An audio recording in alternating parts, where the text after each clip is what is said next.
Hi everyone and welcome to the Bream Fishing Project. In this episode, we're headed back up to Queensland to take a look at the Queensland Team Series Round 7, which was held on the 15th of September in 2024.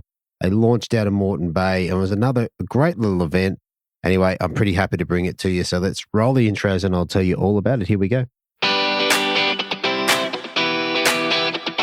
Welcome to the Bream Fishing Project. This is where you need to be every Tuesday to find out all the latest tips and tricks to help you target bream on lures. You'll get to hear from some of Australia's elite bream competition anglers and see how they were able to achieve their results in competitions around the country. Now, here's your host, the 2019 Hobie Kayak Fishing World Champion, Andrew Deeth.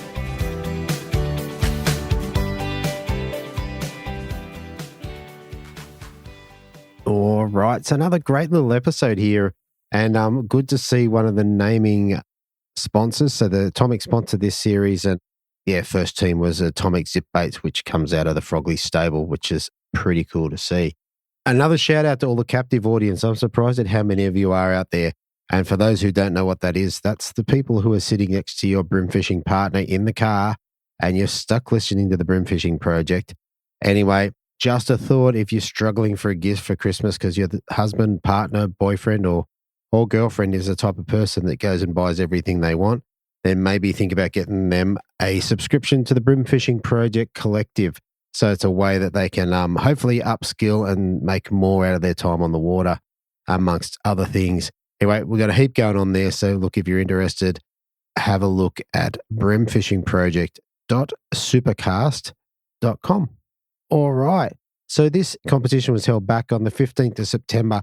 We are out of order on these episodes, but I'm just missing a couple of interviews. So we'll see how we go over the next couple of weeks. Otherwise, I might double up an episode and release 2 episodes under one show. And what I meant by that is release 2 rounds under one episode. All right. Let's go through the stats for this one and we'll get into the angler interviews. So for this one, we had 59 in the fish activity wheel, a major bite period at 7:53 through to 10:23, a minor bite period at 1:47 through to 3:17 p.m., which is just right at the back end of the session. High tide was at 6:33 at 1.3 with a low tide at 12:12 at 0.29. All right, I'm going to roll into the interviews. Here's Harry. All right, so coming up in third place, we have Team Donut. So they dropped 5 fish for 2.35, which ended up in third place. And with me, I have Harry Schofield. Welcome back to the show, mate. Hey, thanks, Andrew. Good to be back.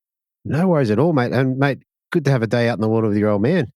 No, it's good. I used to fish a lot of comps when I first started with Dad, so it was good to get back in and do a recent one with Dad and come away with the top 3. Absolutely. And how do you guys go as a team? Good. I backboat him quite hard, but he expects that. But he's pretty good on the soft plastics and the nets, netting my fish. Yeah, very good, mate. Very good. Hey, it's a team effort, and if you get the fish, it doesn't matter who catches them. Yeah, of course. All right, mate. So this one is a little while ago. So back on the 15th of September. Now, leading into this, you launched out of Scarborough, but leading into this, did you get a chance to have a pre-fish? No, I didn't get a chance to have a pre-fish. My boat was out of commission for 2 months due to some fiberglass work I had to get done to it. It was this comp was more of a test to see how the boat goes after the repairs, and so I didn't get a chance to pre-fish at all. But it's a local arena to me. It's only about 35, 40 minutes away from me, so it is my local. So I'm pretty confident on it anyway. Okay, so given it's your local, before you hit the water, what do you think you're going to be doing? You're going to be in. Tell us what your plan is. Yeah, so with Scarborough, Redcliffe, it's very tide dependent on where I'd like to fish because I have fished it quite a bit in the past. So I do know what tides fish where well. Mm-hmm. I did want to do the run over to Bribey Island and fish the bridge there. I forget what the tide was. I think it was a dropping tide, a high tide in the morning to a low tide in the arvo. Mm-hmm. I did want to fish the main bridge there at Bribey, but having the boat back just for the first day, I didn't want to go traveling too far at all. And normally I would fish the reef as well, but I think it wasn't enough. It wasn't windy enough to be able to fish the reef there on the high tide because you need quite a bit of wind there to stir things up. Fair enough. Okay, so given all that, what was the plan? So the plan was just to head to the Newport canals. I fished the canals for a few years now. And there's some stretches I like to fish that generally do hold more and better quality fish. Is you've got the newly built ones with the deeper canals and newer, longer, bigger pontoons that hold the bigger fish, because it is quite an old canal system. There's a lot of small, tiny jetties, and it's very sandy as well. So it's very hit and miss to where the fish are going to be in that canal. Definitely. And there's a decent system there. There's a bunch of boats and pontoons, and yeah, it looks pretty good to me. Yeah, it is. You can fit a couple boats in there. It's not the biggest system. You'd probably fit maybe 3 to 4 boats in there, but I can fish the whole thing, and I can fish half of it in a tournament session anyway. I fish quite quick. Nice. All right. Well, mate, tell us about your day. How'd you go about catching your fish? Yeah, so what can I remember? That it was pretty slow in the morning. So my first milk run, you can say, that I do in the Newport canals there didn't end up working. I filled a limit relatively quickly, but it's one of those canals where you can fill a limit in 5 casts, but it's going to weigh under 1.5 kilos. Yeah, right. Nice. It's one of those systems where you get a lot of fish, but they are quite small. I remember I had 7 fish and 7 casts at one point that day, and then I dropped another fish, and then I did 5 casts and caught 5 fish. It's one of those sort of things, but you get a lot of that 22 to 26 centimeter fish size. But yeah, that first milk run I didn't yield too many fish. I think I got my kicker just on my way out of that one on one of the bigger boats there, just throwing around the Daiwa infeed Kadachi in Kola Suji, I think it was. Yeah, just tuning it out to crank those pontoons. That was the plan pretty much all day, was just to stay in that canal system and just crank every single pontoon I could. And then after I did my first little main run, it didn't yield the fish that I wanted. Normally, if it does put up a couple quality fish, I would go through and then double back on it. But because the tide wasn't moving right and just didn't feel good, I just continued up into the system, just spot hopping, mainly keeping to the main channel of the canal where the water was flowing. Okay. And so you obviously got a lot of fish, but you ended up with a couple of decent ones. So how'd you go about that? Yeah, so it's weird. It's one of those things. You can easily catch 40, 50 fish in a day, but you might only get a handful of kickers. So it is really just weaning through the numbers until you get that decent fish. Now, in my case, I think I had 2 600s, which were the good ones, and then a couple tippers on that. And then Dad, he was on the back of the boat casting on his favourite gulp crabby on a 140th jig head, and he got a couple fish like that. Nice. In terms of the biggest fish, did you have any standouts in the bag? Yeah, I had that one decent fish. I think he went about close to 700. He was on that Kadachi lure, just on this. There's this boat that sits on my first run. There's this big boat that sits on the right-hand side as I'm making my way out. And I always seem to get a good and decent fish off that one. I've caught kilo plus fish on that boat in the past. And just that boat, you're always confident to get like a good, solid kicker fish for the bag. This day, there was no huge fish for me to be landed. But yeah, that 700-gram fish did come off that boat. I've caught good fish in the past on, which is cool. Yeah, very nice. And for you, like if you're taking the Kadachi, how do you go about fishing a boat hull? Yeah, so I detune the Kadachi so it does swim out to the right, because I fish all my pontoons at the right-hand side. The Kadachis are quite tricky to tune. I know a few people struggle with tuning them because Daiwa did such a good job on them that they make them hard to swim wonky. So I get a pair of split ring pliers, and I just ever so slightly tune the toe point to swim out to the right-hand side. And I'm just casting up parallel to the pontoon, giving it a few winds down, and then just twitching it underneath and to the side of the pontoon. And I find in that system there, they do like quite a fast retrieve. I think it's because they get a lot of prawns, and you get a lot of flicking prawns, and they move quite quickly. So I'm just retrieving my lure just as like a fleeing prawn would, quite quick. Yeah, okay. And obviously that does the job for you. Now, while you are doing that, you're fishing pontoons and boats. How's Clive going from the back of the boat, mate? What's going on there? So what Dad does most of the time is he just reaches for the net the whole time, pretty much. he's pretty good on the net, but no, he's a gun on the cast. He doesn't fish too often now, but if there's a little pocket, a little plastic needs to get put into, Dad will just fire that plastic in there. He surprises himself half the time with his casting ability, but he does get a few fish like that. So yeah, he's just on the back of the boat, casting at, underneath the walkways, at the back of the pontoons, at the pontoon poles, that I can't fish effectively with the crankbait. He just goes through and picks apart the little bits and pieces I leave behind as I'm moving up the system. Yeah, I mean, the back of the boat's obviously harder, but you do get some shots that you can't get from the front of the boat. So it's an interesting way to go. Yeah, of course. Yeah, you don't get your prime spots, but then you also get clean water. It's like fishing a canal system as a non-boater in the ABT. You can always get a spot to cast. Just if your boat is up the front, cranking pontoons, throwing top water, don't think that you will not be able to get a cast on clean water, because there's always clean water to fish in a canal. If your boat is just moving ices, they're absolutely hitting every single square inch of the place. That's right. Yeah, there's always clean water for a non-boater with a soft plastic to cast at. That's right. And from the back of the boat, you get the backwards cast as well as you go past it, which the front of the boat usually would not hit. Like you cast back. So yeah, that's correct. But it also, when Dad does this all the time, he always ends up hooking massive fish that can't stop, and I can't turn the boat around quick enough. He just gets drilled. But no, yeah, he does get some decent fish doing that. Very good. All right. So in the comp, you came back with, what did you get? 2.35 out of 700 grammer. So the rest of the ones were just bagfish, really, I guess. Yeah, that's correct. Yeah. Fair enough. And for you, did you get all your fish on the Kadachi, or did you mix it up at all?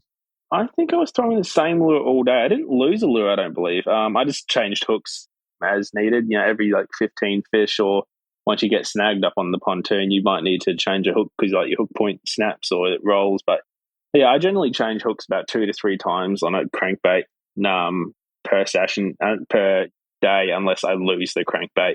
But yeah, all my fish, I don't think I changed lure all day, because it's a lure there that I find ticks over the most fish. You can go in there with the soft plastic and catch half the amount of fish. I find just that cranking that hard body is definitely the most favorite and strongest technique in that canal. But yeah, it depends on the hard body you use. If you use, for example, one of my favorites, which is a Duro Realis 52 MR, it's just too big of a crankbait for in there. So you really got to use that 40 mil and below size crankbaits, like your Kadachis or your SX40s, that smaller bait fish profile, even like your Camsons, your Camson Tinies. Those smaller bait fish profiles do get the better bites in there. Yeah, okay. It's not really a top water canal. You can definitely get them on top water, but it's weird. It doesn't fish like any other canal I've fished in Southeast Queensland. It's definitely not like the Gold Coast or anything like that. But if you want top water, you go around the corner and fish the reefs. Yeah, which makes sense. All right, cool. All right, well, look, last thing before we move off the fishing is, what sort of outfit were you running for the day? Yeah, so for that one, I was just running a standard 2500 Daiwa spin reel with some PE 0.4 braid. I think it's some Suffix PE 0.4, which is like 11 pound. And then I use an 8 pound leader. Because I'm fishing so tight and hard onto that structure, my line's constantly banging up and down against the pontoon. And I've used 4 pound and 6 pound in the past, but you get too many nicks and grazes on your line. And if you're not checking your line every single cast, you're just going to be losing lures and fish. And then I just use a 7 foot. I like using like a moderately fast tapered rod. I like having a bit of strength in the back, and then just a really nice light tip, because I'm using size 10 treble, so you need quite a parabolic rod to keep those trebles in the fish. But then I also want a bit of power, because we come across a lot of mangrove jack and bigger size brim doing this technique. So I like to have a sturdier 1 to 3, 1 to 4 kilo rod to be able to put a bit of hurt on those fish when it's warranted. Yeah, fantastic. All right, very cool. All right, well, all of that was enough to give you 2.35 kilos and land you in third place. Now, it is a while ago, but do you remember what you got to take home? It was, I believe it was like $50 in cash and a handful of atomic lures. So that $50 goes towards the fuel bill for today, or half the entry fee, which is awesome. Absolutely. And you got to spend a day with your old man on the boat. Can't get better than that. No, I enjoy fishing with Dad. Yeah, I won my first ever brim comp with Dad. He was at the back of the boat, so it's pretty cool fishing with him. I wish I could do it more often, but I do a lot of more ABTs now, and he doesn't get a chance to. And no, it's cool when I can. Very good. All right, mate. Well, look, last thing before we shoot off, is there anyone you want to give a shout out to or say thank you to? Dad's listening. I'd say thanks to Dad. He's awesome to fish with. I think we fish quite well together. He's strong at his soft plastics and I'm strong at my crankbaits, and he's even better on the net. So it works well. And then I like to say thanks to Craig Templar for running the QTS Bream Team Series. It's a great little local comp. The entry fees are affordable. The location he picks, and he just runs a good event. Each event and each year he just gets better and better at it. So I'd like to say thank you to Craig, and thank you to yourself, Deethy, for this podcast. Been on here a few times now, and I enjoy it each time. And it just makes I think it's Tuesday comes out, makes my Tuesday morning on the way to work better. Oh, good on you, mate. Thank you. Thanks for coming on, and thanks for listening. Thank you, Deethy. Enjoy your evening. All right, thanks, mate. All right, fishing.com.au, your one-stop bream lure and tackle shop. Pick up the latest tackle, including Muscle Vibes, Cranker Crabs, OSP Bent Minnows, Z-Man Plastics, Eco Gear Lures, and Daiwa Rods, Reels, and Tackle. Same-day shipping, shop where the world champion, the Australian champion, and the current ABT champion shops. Fishing.com.au, online or in-store at shop 18/29 Kiora Road, Miranda. All right, so definitely there's been a few flavours of the month going on there at the moment, and one of them is a Tiemco Softshell Cicada Evo. So this is the new one, which is made out of a different plastic, which is just a little bit more hardy. And recently, Adam has also had some of the old ones there at a sort of discounted price. Either of those is going to catch your fish. Maybe the new one will last a bit longer, but either way, you can't go too far wrong.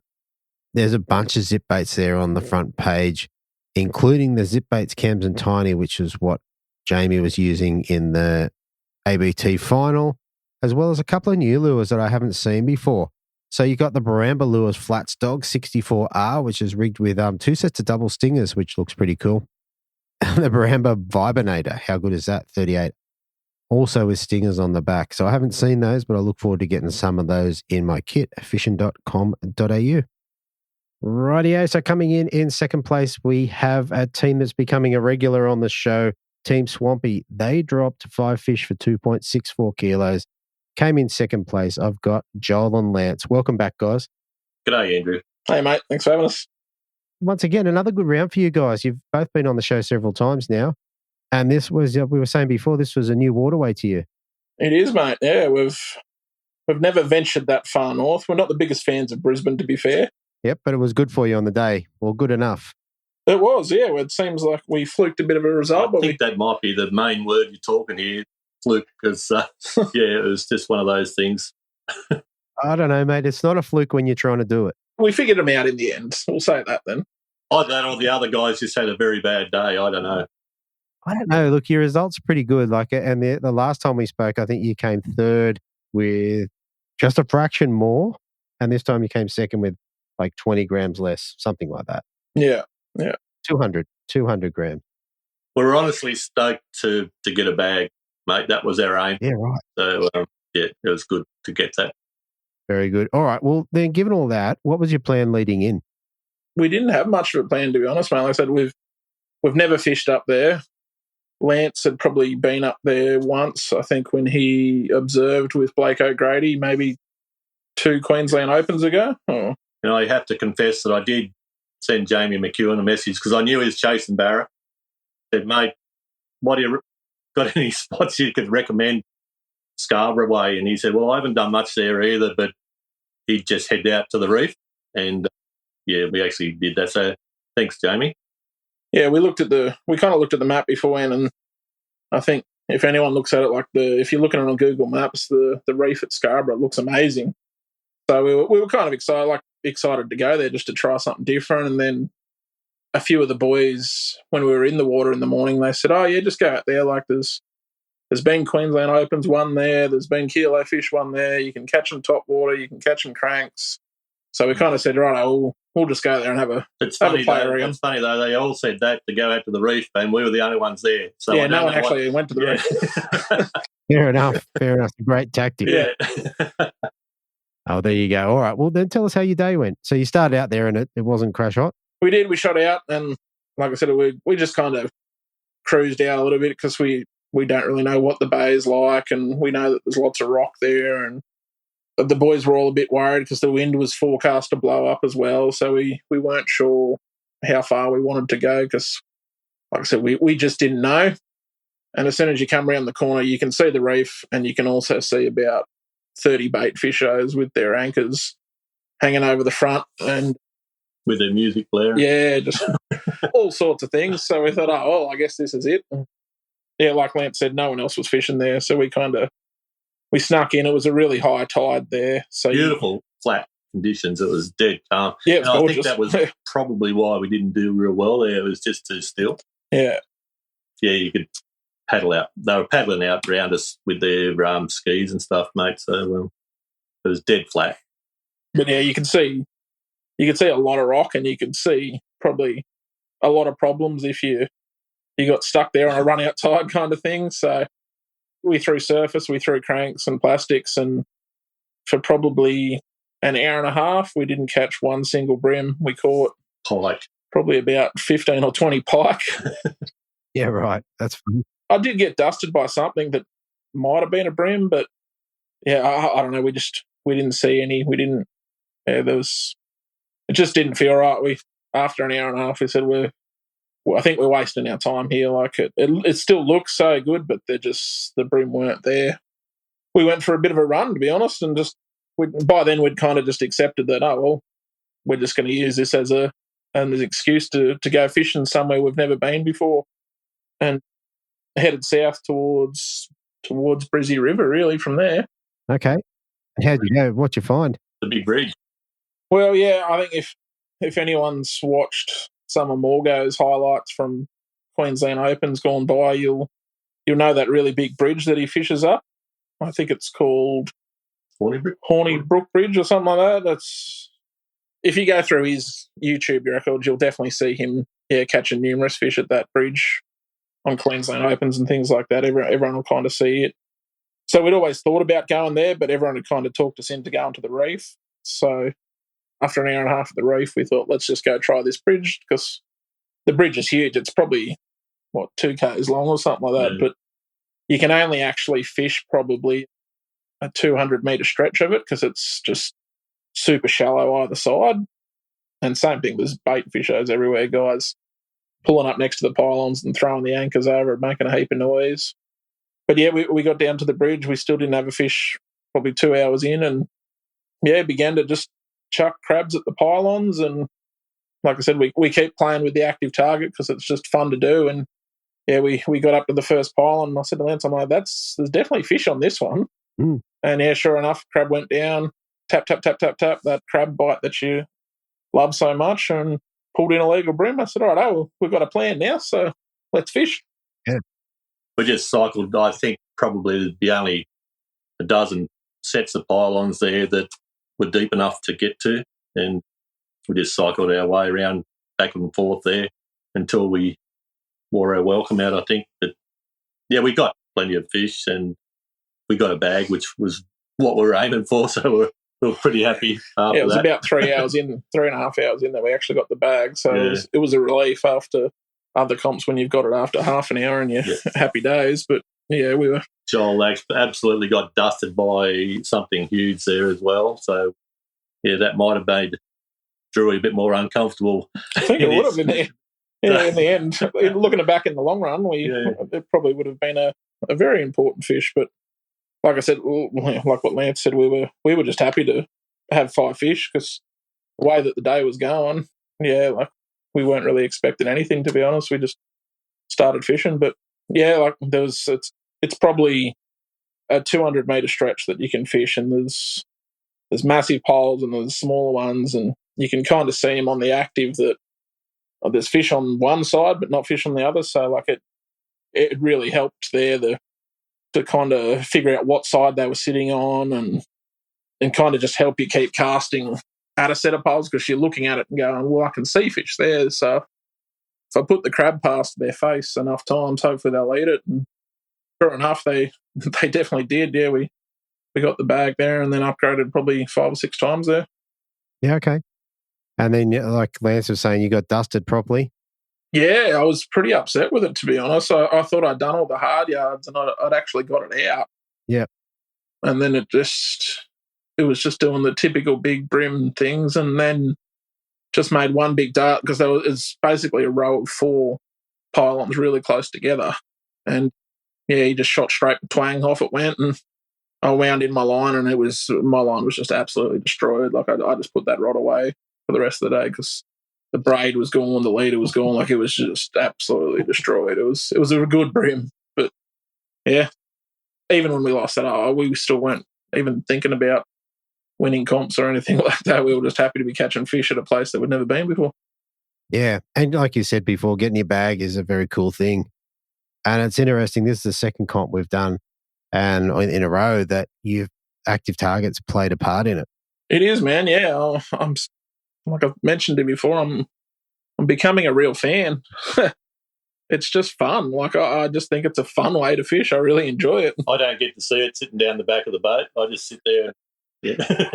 I'm gonna get a cable for him and another screen and maybe set it up so he can see what I'm seeing at least. So I feel bad. Fair enough. Yeah. I'm sure you say just cast over there, get it in there. He does. Yeah, no, he does. Yeah, and it does work. It works because yes. I'm pretty sure there's fish over there. Like if I've got my lure on another pylon and I've moved around, I'm like, I think there's fish on that one, Lance. Chuck there, and a lot of the time it works. So yeah, like I said, it's just fun. Yeah, I love it. Yeah, very good. Now, the last comp we spoke about, you had 4-pound leaders. Is that what you were running for this one? I think I went 5. I think I was still rigged up after the last one, mate. I just tied a crab on. Yeah, beautiful. Beautiful. I think I went 5 purely because after looking at all the maps and seeing how rocky things were going to be, that 5 was the go. And yeah, it probably was because there was just rock everywhere, and then there was bridge pylons everywhere. So you probably could have gone a little bit higher, really. I think it would have mattered. Yeah, fair enough. And we got an upgrade as well heading back towards the end of the day. We just pulled up at a couple of headlands and we're going from one to the other. And we've got the hummingbird on the side for me to look at. And I just said to Joel, there's some real patchy reef there. And he had a hard body tied on. I said, just chuck it up there. And then it went off, and it was our biggest fish for the day. I think, come off this little just rubbly looking bit of reef. It was kind of rocky outcrops all the way up from that bridge to the top of Scarborough. There's all. Yeah. And he had mates with him too. And as soon as we got him near the boat and they saw us, they were gone, and that was it. But that was pretty good to get an upgrade before the finish. Usually we do well to start with and fade during the day, but we actually did what most people we hear do, is upgrade the last thing. Well, we actually did, which is not like us at all. Yeah, but good result. And what hard body did you have? That was a little atomic brim shad, I believe. Yeah, nice. I like those. Yeah. I don't mind them for twitching around boats and stuff like that, which we don't do much of. But yeah, I literally just had that tied on as a in-case lure. Yeah. Because it didn't go that deep. And like I said, I know a lot of the other guys are probably used to it, but the rock up there is just crazy. The amounts of rock and reef and stuff. Yeah. It doesn't give you anything back. Yeah, right. It stays there. Right. Yeah. It's just donations. Yeah. Fair enough. The thing that I think, if I'm correct, the brim shad, she suspends really well. Yeah. Well, I had a lot of success with it ages and ages ago, and then I randomly saw them online for super cheap, so I bought a handful of them, and it just, I decided to tie it on because I wasn't too worried about losing it, to be honest. So yeah, it was one of those ones that you probably throw a little bit more relentlessly because you're super worried about losing it. Very good. All right, guys, for what did we come? Second placement. What did you guys get to take home? Another couple $100 and some more atomic lures. So yeah, all back into the kitty, like we said, as we always do. Yep, I'm headed for the ABT final. Yeah, I spent most of the money the other day getting ready for the Victorian rounds next year, I think. So yeah, okay. Yeah. Fair enough. All right. So look, as usual, one last thing before we head off. Is there anyone you want to give a shout out to or say thank you to? Oh, look, Craig does a wonderful job running the comps we're in, mate. He puts so much time into it, and Sue as well helps him out, I think. So, thanks to them for what they do. Promoting our comps up there, most people don't chase bream around like in the Queensland. They're all chasing other things, but he's encouraging people to just take part, and we've got some really good young fellas coming through now that we're going to see up the list in a few years. So thank you to Craig and Sue. Yeah, I don't know if it'll come out or not, because I don't know if anyone will talk about it. But yeah, I think shout out to Chris, Lonnie and Jacob for actually towing Craig for about 2 hours up Brisbane River because he ran out of fuel. So I think Craig gave them a prize the other day and a bit of a shout out. But yeah, those boys it's pretty big because those guys are guns down in Brizzy, and I kind of just expected it to be a bit of a cakewalk and them to win. So it was kind of nice when they came back and said they didn't catch any fish, but it was because they did a pretty good deed and, looked after Craig and just dropped everything they were doing, gave up the comp and, looked out for one of the guys that was fishing the comp. So shout out to those boys. Yeah, very good, very good. And they are a couple of Bream Fishing Project favourites too, so how about that? No, I'm sick of them. They always bloody... They always build us into second position, mate, but that's fine. They're a couple of nice fellas. You don't mind losing to those boys. Fair enough. All right, guys, that's gold. All right, we're going to leave it there, and hopefully I do get to speak to you after the ABT final. Look forward to it, mate. Yeah, let's hope so, mate. Cheers, man.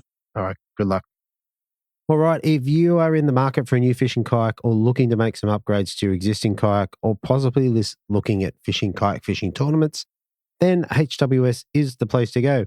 They have a full range of Hobie kayaks, stock the latest kayak accessories, and are really dialed in when it comes to the best kayak fishing setup for the casual fisher and the tournament angler. hws.com.au, online or in-store at Shop 3/638 Pacific Highway, Belmont. James offers free delivery on Hobie kayaks across all Greater Sydney, Central Coast and Hunter. If you're outside that area, give him a call and have a chat. Now, we're just leading right into Christmas, and if you really want to step it up and put out the big present, then I think there's a couple of things that James has to offer. So he has got the passports in the two sizes under 2K. They come with a stand-up paddleboard, so an inflated paddleboard.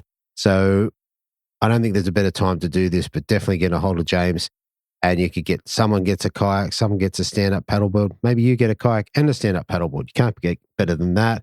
And also, I'm not quite sure if he's got any of the tournament boats left from the Australian Championships, but if you're looking for a cheaper kayak that is only about 4 days old, I think give James a call. He should be able to sort you out if he's got one or two of those left. hws.com.au. All right, so coming in first place, I have Team ZipBaits Samurai dropping 5 fish for 2.79 kilos, which included the big bream of 830 grams. I've got Drew Griffiths. Welcome to the show, mate. Yeah, thanks, Andrew. Thanks for having me on. Mate, nice little win there, a couple of months back, but it's a very nice win. Yeah, it's always nice to have a win, and, I compete because I enjoy the competition, and coming away with a win is always a bonus. Absolutely. Now, I didn't ask this before, but did you fish on your own on the day? I did, yeah. I fished on my own. My fishing partner is wishy, but unfortunately we just stars haven't aligned this year. We have only sort of fished 1 to 2 comps out of the whole series. So I've been pretty much going solo. Right. I did speak to Anthony last year and I did a couple of things with him. It was quite good. Yeah, he's a funny guy and he's great to fish with. Yeah, they're very good. All right, mate. So let's get back into this. So this one was held back in September on the 15th, so a little bit of time ago. Now, you said that you didn't get a chance to pre-fish. So what did you do in preparation for the comp? I pretty much drew on Wishy's knowledge because he knows the area and fished it a lot more than me because he's a Brisbane-based guy. But just learning about the structure and knowing that there was some rocky reefs, obviously the large bridge that's got many, many pylons. And I sort of had a bit of a plan to fish out the front of Clontarf in the bay, and then before the wind got right up, I was contemplating on going to Mud Island actually, but I decided not to. And then I went straight to the bridge. I just kept driving. I went past the spots I was going to fish to start with, and I ended up starting on the bridge pylons. Okay. Oh, very cool. All right. So not much of a pre-fish, but it was more just to drive around and see, and then go where where my heart took me, I suppose. Yeah, where your gut sort of said, this is where I think they might be. All right. Well, mate, tell us about your day. How'd you go? It was a pretty slow start. It was a really nice morning. It was beautiful. And as I said, I was sort of driving past a lot of really good rocky reefs. And then as far as the day went, it sort of started slow and then it sort of picked up a little bit mid-morning, and then towards the end it fired for me. I know a lot of the other guys struggle, but for me it was a really good day's fishing. Yeah, right.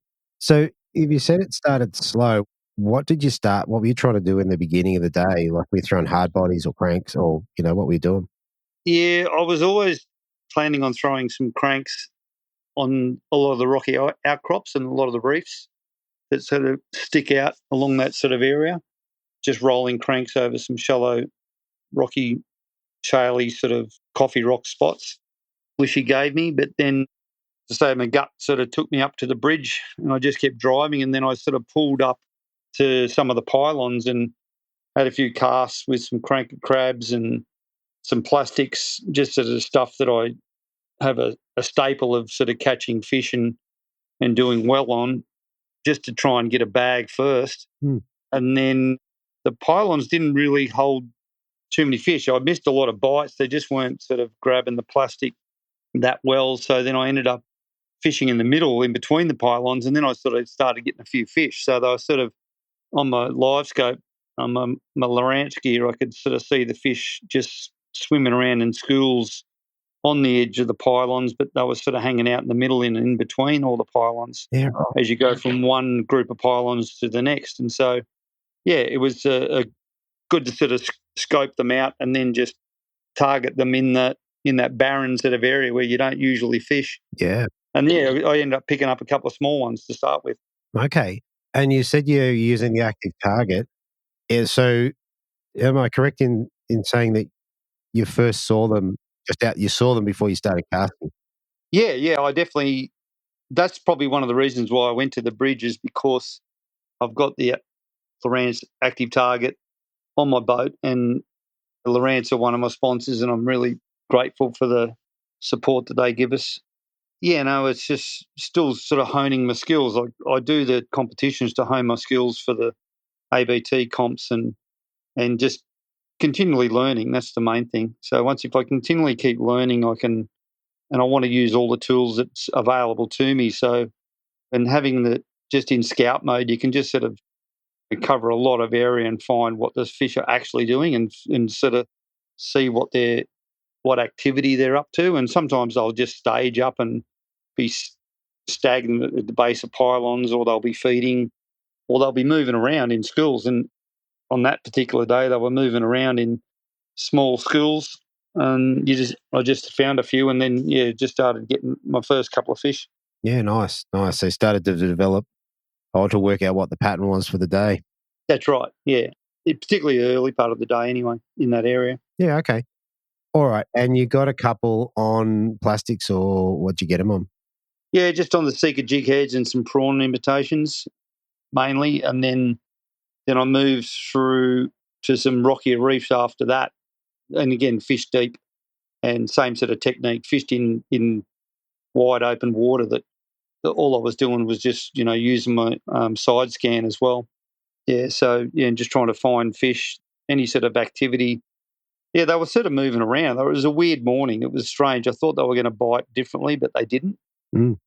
Yeah, and I just couldn't get them to bite on the pontoons. Oh, sorry, on the pylons. Yeah. So I just thought, oh, well, they're in the deep and they're swimming around. They're active wide or in the middle.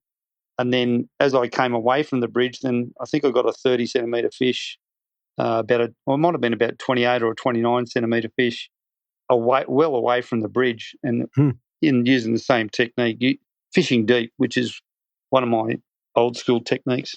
Right. And when you say deep, what are you talking? Well, it wasn't that deep. It was only like about 3 metres of water. There was no structure. It was just like sandy flats. A lot of it was sand, but every now and then you'd see a little bit of coral rubble or something on the bottom. And so the sense of what the fish were doing, that they were moving around. And then when I found and saw a few fish on side scan, they'd come up, and then same thing, I just was casting in any direction. There was no real pattern to it. They're right. And then they were biting once I saw the marks on the sounder. Wow, that is crazy. Yeah, it was. Yeah, it was a bit different, and particularly for an area I've never fished before. Yeah. So fishing, like, it was no structure. It was just weird. I was just moving away from the bridge at the time and about to move to another spot. Yeah. Yeah, I was going to say, it reminds me of when Morgo was fishing in Sydney Harbour, I think. Be fishing between the boats, and he'd turn around, there'd just be a little school of bream just in the middle of nowhere. And the same thing. Yeah, they do move. Like, I don't think a lot of people take bream for granted. I don't think anyone in the comp does, in the QTS. I think we all appreciate the skill it takes to catch bream and catch bream consistently. And some of the guys are a lot better than me, but the knowledge that we have on bream are limited, and they do, if they don't stage up on structure, you've got to have a look around. If you've got the tools, have a look around and see if they're moving through. A lot of the time, they'll move through areas and they'll only be a bite for like 4 or 5 minutes, and then they'll be gone. They'll be out of there. So, yeah, you got to keep your eyes open and use your technology. Yeah, I was going to say, without the technology, it's pretty hard to pinpoint those fish. It's just really blind casting. So, yeah. All right. How'd the rest of your day go? You got a few early. Tell us about how you end up filling your bag and how the big one came. Yeah, I had the plan to go back to some of that structure that I drove past early in the morning where the tide was up pretty high. And I sort of was kicking myself that I didn't start there, but it is what it is. So I started moving back there before the tide dropped right away from all of these rocky pinnacles and outcrops. And then I had a few casts around some of the ferry terminals and that sort of stuff, and yeah, for nothing. And then there was a couple of green zones there what I wasn't familiar with, so I didn't want to go anywhere near those. And then I sort of made my way back towards Clontarf from the bridge and just had the plan of fishing any structure because there was plenty of time left. It was only about 9:30, 10 o'clock. And then as I sort of was driving back towards Clontarf, I thought I'll just stop at every piece of structure I can find and then just start rolling cranks pretty much and throwing a few plastics as well with the same technique in anywhere between 0.5 metre of water to 2 metres of water. So there was some weed beds that showed, because it was fairly clear, it was a nice morning and you could tell the different structures. So I was throwing around weed beds and I was throwing around any of the rocky outcrops, and same thing, just picked up a few smaller fish here and there, and then got to this one particular spot that had a lot of water running off it because of the run-out tide, and I was getting the boat in real shallow. I run aground a couple of times on these rocky, oystery sort of pinnacles, and with the knowledge that Wishy gave me, he just said cast up real shallow and real tight, and that's what I did. And I was using really shallow crank 38s, the mids, and the real small bib ones, not the deeps, in the ghost gill brown colour. And then I started filling my bag pretty quickly after that. It was like they're only small still. I think I had my bag at about 11, and then the big ones came. I had a couple of really good hits and I lost a couple of lures as well. So I got smoked a couple of times and I thought, this is the technique, and it was just the right time of the tide, I think, where they did want to bite and they were hungry. And if you weren't bouncing off the rocks, you weren't going to get the bite. So they were in amongst the deeper sections of these rocky outcrops, if you like, and I was just casting in this horrible structure. And yeah, I lost probably about 6 or 7 lures, and I got a few off, but I think I lost about 6 or 7 cranks. So I was a bit unhappy about that. But I knew that's where the fish were going to be. Okay. At what point did you land the big bream for the comp? It was about 11 o'clock, or just after 11 o'clock, and I came out to the very outside where the water was pushing out, and it was probably running. There was more current right at the end of this rocky outcrop, and I had 2 good fish. I had a good upgrade straight after I had the big fish, but I got hit by a good fish. It could well have been the same fish, and I thought, oh, that's a good fish, but he got off, pulled the hooks on him, And then I threw straight back in there, and 2 casts later, I got the 34, I think it was, 34 forker out. Yeah, nice. With the mid-diving Ghost Gill Brown Crank 38, Atomic Crank 38. And, yeah, I was just lucky because I thought he was going to just toast me because I only fish really light leader. I either fish 3 pounds straight through or 6 pound tied on, but it was so rough. It was like 6 pounds fishing like 2 pound in that sort of structure. Yeah, so it was pretty tight and ugly stuff. And there he swam. I swam him out, and just because I didn't want to lose him or pull the hooks, I just took it really easy on him. And eventually, when he got up, it was that's a good size fish. Yeah, absolutely. That's a good kicker for up there. Now, one of your sponsors is Frogley's, who brings in a Tommy. Now, with those lures, do you upgrade the hooks or do you play with them at all? Yeah, I do. I use the Gamakatsu number 12 wide gape hooks, particularly when the trebles get crushed or they just might get rusty. I mean, I'm always changing the terminal tackle on the crank 38 because I hate losing them. And the older they look and the more bashed up they look, they seem to catch more fish. Always changing those hooks up.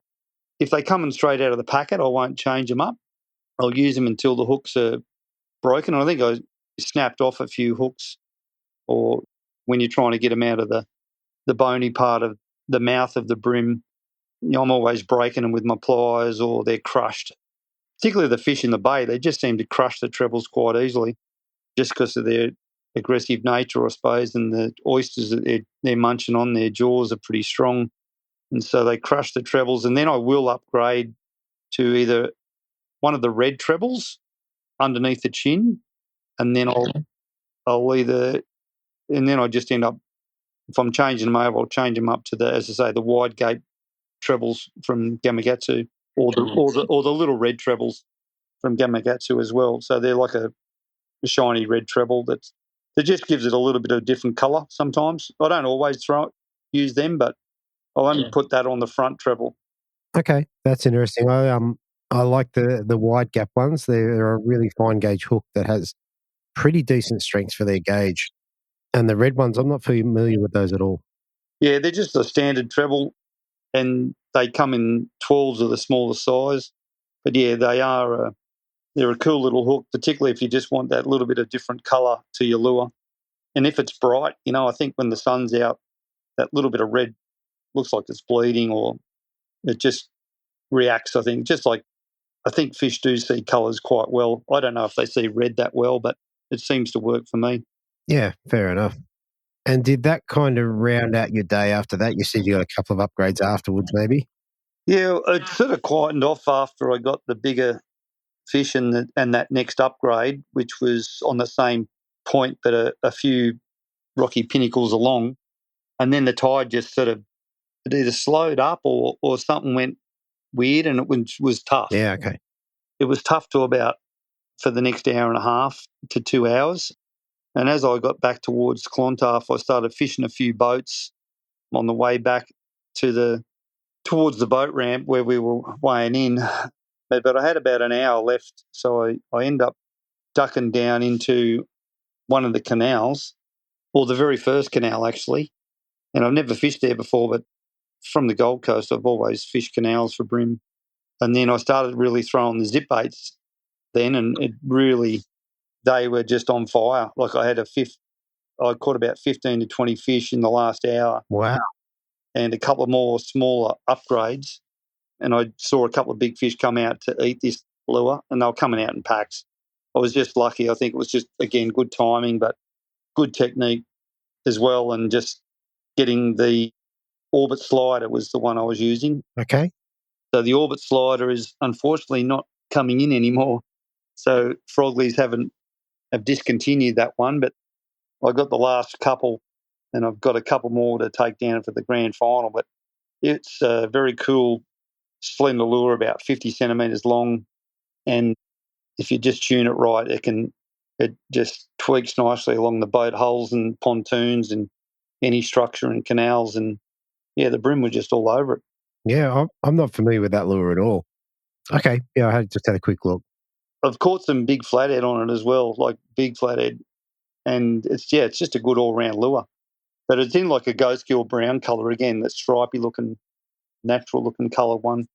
And in the canals, was it just a case of casting close to structure to get the bite? Yeah, they weren't going to, if you were half a metre off, they weren't going to come. You had to, I was bouncing the lure off the hull, swimming it under the hulls and pontoons, just tuning it so it could just, so that it was in their zone. Oh, very good.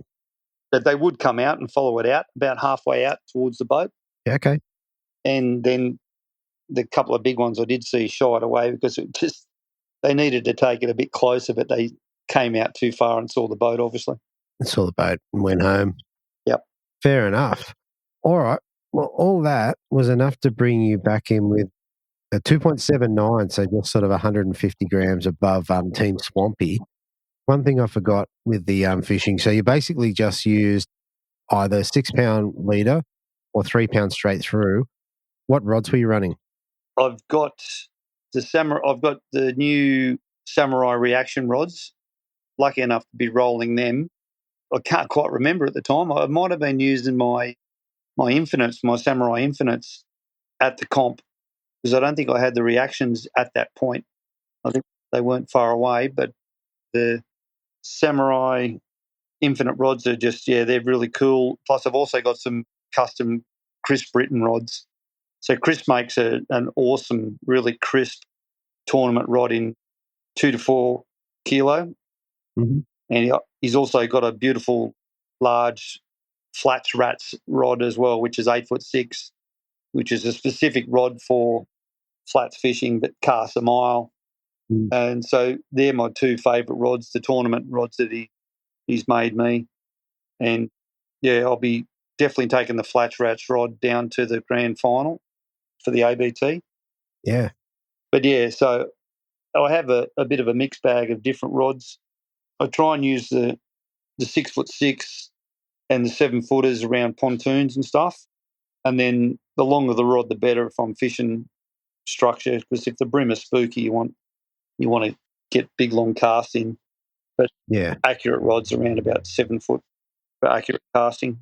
All right. Well, look, that was enough to bring you back in first place and take out Big Brim. You remember what you got to take home for doing that? First place, I think I got like $500, and then I think Big Brim. It's always nice to get that carton of Black Ops. Nice. Thanks to Joel and the sponsors, have always been good. Absolutely. In terms of, it looks like you got a trophy from Bill Mick as well. Yeah, Bill Mick's got the trophy. Yeah, he does a great job, Mick, and a wonderful bloke. He was at the boat ramp actually when we all finished, and then we got some Atomic product as well, because Atomic's the series sponsor. So the Atomic lines I've got to give them a shout out. It's not only, my sponsor, but their products are just really good quality. And a lot of the other guys that have been winning the rounds and winning the Atomic lines have also said that the Atomic lines is a cracking good braid. Mm. You got the 8-ply and the 4-ply braid out now, and both of them work really well. And I use the Atomic lines spinning fluorocarbon as well, straight through on the 3 pound and 4 and 6 pound for my leaders as well. So okay, nice. Yeah, they do really good line. And shout out to Atomic and obviously Craig and everyone for running the events, and all the other competitors for always coming and supporting it. Exactly.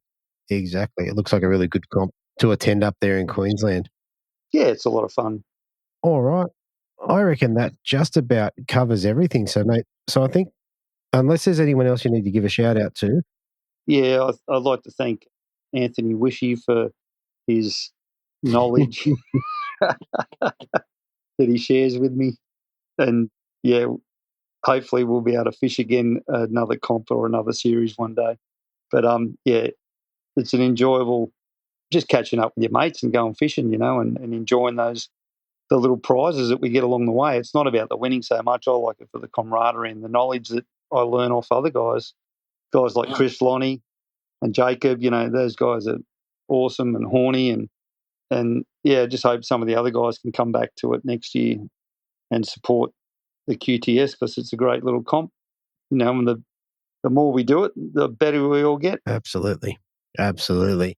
All right, so just one more thing I'm going to say before we head off is when I did talk to Anthony last year, he sent me a photo of, I'm pretty sure, some sort of crankbait in his face, which came into my memory. There's a story. I've heard the story, and he tells it really well because he's an animated sort of a guy. But yeah, apparently he got a crankbait hooked in his face, and then it got hooked to the carpet, and then he couldn't talk. I'll let Anthony one day, if you interview him, tell the viewers or tell the listeners the full story, because I wouldn't be able to do it justice. But it's a very, very funny story about having a treble in his face or in his lip. Fair enough. And then asking for help from his neighbour. All right. Maybe we can get him back to have a chat about that. Yeah, wish he's a legend. And yeah, thanks, Andrew. No worries, mate. Thanks so much. And I'll talk to you again soon. All right. Take care. Cheers, mate. Bye. All right. So there you have it, everybody. Another great episode. Good to see Harry back on the show, although we will encourage Clive to come on next time. Lance and Joel are becoming regulars. They've had a stellar season, and good to see them back on the show, as well as first time on the show, Drew Griffiths. Now, I've seen Drew a bunch of times, and it was good to finally get him on the show to have a chat. All right, so moving on into other things. So just to let you know where I'm at, I'm back on the walking track, and I had a little thought in my mind. If anyone's interested, you'll have to message me on Facebook. So basically, I can't remember what I've said publicly, but I did a little challenge about 6 weeks ago, maybe a month ago, where I committed to, it was supposed to be 10 days, but actually 9 days of walking 5Ks. And I had this moment on day 9 or maybe day 8, and I'm walking along and I'm charging along, and I was like, oh my goodness, I feel absolutely amazing. And all I was doing was just walking. I didn't there was times where I did push hard, and then other times where I just a little bit more than a stroll. Anyway, I thought that was really good for me, and I thought there's probably some people out there that would benefit from doing the same thing, but may lack the motivation. So I thought that I might open up a group chat just to create some sort of accountability. So if anyone's interested in jumping on and maybe doing a bit of walking, and you don't have to do 5Ks, you can do 1, you can do 10, it doesn't really matter. But if you're interested in that, I may open up a group chat via Facebook Messenger, and people can get on and just report what they did for the day. No judgment. If you don't get to do it, no harm, no foul. Anyway, the other thing I've got going on, so within the collective, I've been talking about Jamie's Yoga Studio, so Sacred Soul out of Caringbah. We've had a bunch of fishing guys there, which has been really great. And I did mention a couple of times that they might have a really supermodel in there to do some yoga. Anyway, as I record this, it's Tuesday night. Tomorrow night, I'm going to do the recording. So we're going to put together a couple of little flows or a couple of little yoga things, and I'm going to post it up in the collective to start with. Something, I don't know whether it's to look forward for, but something interesting. I hope the guys in the collective enjoy that. And I hope they actually get down and get a mat out and have a go, and maybe that'll be good for them, maybe to start something new.